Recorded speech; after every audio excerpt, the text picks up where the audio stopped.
드디어 일이 터지고야 말았습니다. 순천 지역 야권 단일화 실패가 결국 김선동 국회의원의 신변이 위협받고 있습니다. 지난 3월 23일 검찰은 통합진보당 김선동 의원을 기소를 했습니다. 기소 이유는 김선동 의원이 작년 11월 22일 한미 FTA 비공개 날치기 처리를 막기 위해 당시 한나라당 의원들을 향해 체류가스를 뿌린 혐의로 결국 검찰의 조사를 받게 되었습니다. 만약 이번 총선에서 의원직을 상실할 경우 사법적인 처벌도 감수해야 하는 위기에 직면하자 이날 긴급하게 기자회견을 갖고 사법당국을 규탄하고 나섰습니다. 통합진보당 김선동 후보 측은 자신의 선거사무실과 국회에서 동시에 기자회견을 갖고 국회의장과 국회 사무총장은 고발하지도 않았음에도 극우단체의 고발을 핑계로 진행된 검찰의 수사에 의혹을 제기하며 이는 정치 탄압이라고 강력히 주장하고 나섰습니다.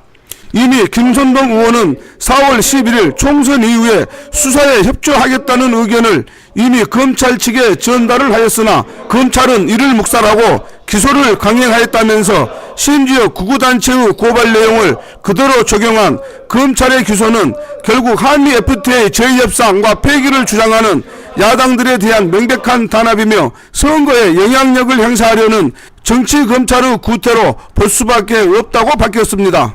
또한 검찰이 밝힌 144억 원을 수수했다는 전 민주노동당 미신고 계좌는 수년간 정당 운영을 위해 금융감독원에 신고한 CMS 후원 계좌로 숨길 것이 전혀 없는 계좌라고 일축을 했습니다. 1998년에 개설된 그 당시에는 국민승20이라고 할 수 있을 텐데 전 민주노동당 그 계좌에 대해서 조사를 하고 있는 건데요. 이 계좌는 당 후원을 하는 CMS 이체 계좌로서 금융감독원에 등록된 계좌입니다. 금융감독원에 등록된 계좌였기 때문에 이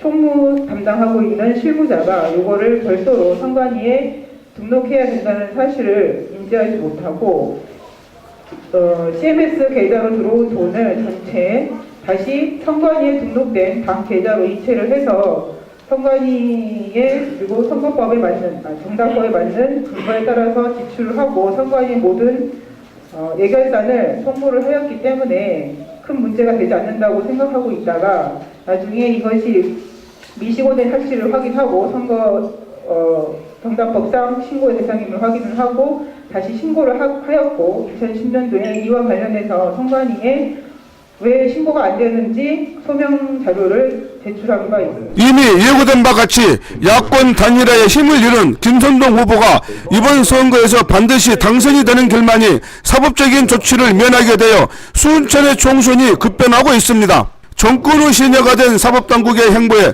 순천의 유권자들이 어떤 판단을 할지 귀추가 주목이 되고 있습니다. 복지방송 도리입니다.